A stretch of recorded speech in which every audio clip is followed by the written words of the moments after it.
ጫት አስለን ለምንድን ነው አሁን ጫት ፍየል የምትበለው ቅጠል እኮ ነው። ማን ነው ያመጣው? መጀመሪያ የጀመረው ማን ነው? ነገር ሸይጣን እኮ ነው ያመጣው። ከጫት የሚገኘው አንድ ኸይር የለም።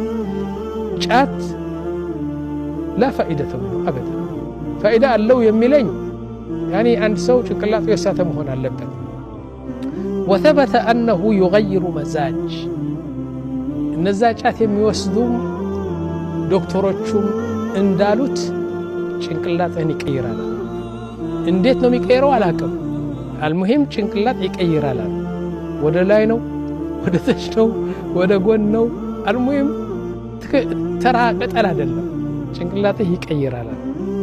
وهو متلف للمال የገንዘብ ማጥፊያ ትልቁ እንትን ገንዘብ ያጠፋል ጫት።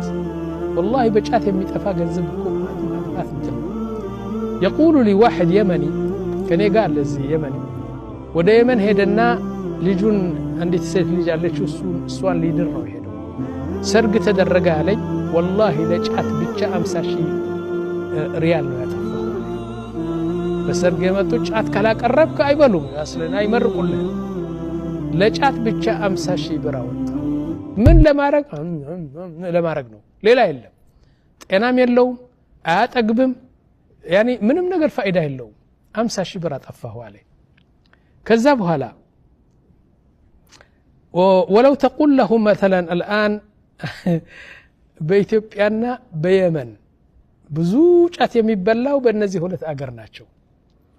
ጫት እኮ حرام ነው ብለህ ቁመህ እነዛ ጫት የሚበሉ ሰዎች ጫት እኮ حرام ነው ብትላቸው እውነቴ ነው አላህ ይበለውና መጀመሪያ የሚጠሉህ እነሱ ናቸው። ይሰድቡሃል፣ ሙምኪን ይመቱሃል፣ ሙምኪን ይገድሉሃል።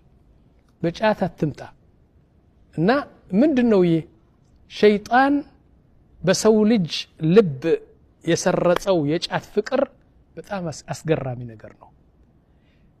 ፋይዳ አምጡልኝ እስቲ የጫት አንድ ፋይዳ አምጡ። የለም ትመረቅናለህ፣ ምን ትላለህ፣ ጭንቅላት ይቀየራል። እንዲያውም አንዳንድ ሰዎች ይላሉ ከሴት ያርቃል ይላሉ። ሴቱም እንደዚህ በቃ ጫት ሲሉ ጥቅሙ ምንድነው ብዬ ጠየቅኳቸውና ያኒ ጥቅሙ ታወራለህ፣ ትጫወታለህ፣ ይሰበስብሃል። طيب ሌላ የለም? ተሰብስበህ ፍሩታ የበላህ ሻይ የጠጣህ ቡና የጠጣህ ያኒ የተዝናናህ የተጫወትክ የለም እንደ ጨዋታ ጫት ብቻ ነው። እንደዚህ ያደረገው ሸይጣን ያኒ አስዋበው በሰው ልጅ ልብ አስዋበውና ተዚን ነው የሸይጣን ተዚን ነው እንላለን።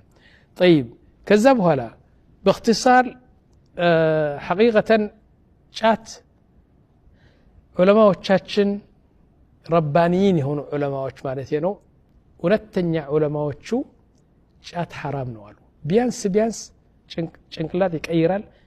ትልቁ ነገር ገንዘብ ያጠፋል። ትልቁ ነገር ጊዜ ያጠፋል። አንዳንድ ጊዜ ሰላት የሚያሰልፉበት ነገር አለ። እነዚህ ጉዳቶች ሲኖሩ ጥቅም ግን አንድ አታገኝም እና እባክህ ተውት። እውነቴ ነው እኔ ወንድማችሁ ነኝ፣ እወዳችኋለሁ። ጫት حرام ነው ስላልኩ ግን ብትጠሉኝ አላህ ይጥላ ብቻ። ስለዚህ ጥሩ አይደለም ጫት። ከዛ በኋላ ደግሞ አንድ ምሰሶ አለች በእስልምና ኩሉ ሙስኪሪን حرام ሁሉ ጭንቅላት የሚቀይር ነገር حرام ነው አሉ ነብዩ ሰለላሁ ዐለይሂ ወሰለም። በል ሌላ ሐዲስ ምን አለ ما أسكر كثيره فقليله حرام። ለምሳሌ መጠጥ 10 ብርጭቆ ጠጥታ የምትሰክር ከሆነ ፊት የምትላት حرام ነች። ጥቂት ስለጠጣ ምናምን አይባልም። ብዙ የሚያሰክር ከሱ አንዲት ፊት حرام ነች። እሺ ከዛ በኋላ ወደ ሺሻ እንሄድ። አማ ሺሻ ታውቃላችሁ ያኒ በዚህ በቱቦ አድርገው እንትን የሚጠጡት ሺሻ፣ እሱ ደግሞ በጣም የባሰ ነው። ሴትም ወንድም ሺሻ ያደርጋል። አምጡልኝ ጥቅም ከሺሻ የሚገኘው አንዲት ጥቅም አምጡ ጉዳት ካልሆነ በስተቀር። እነዚህ አራት ሺሻ፣ ጫት፣ ቱምባክ፣ ሲጃራ والله الله وهو على عرشه በጣም የሚጠላቸው ነገር ነው።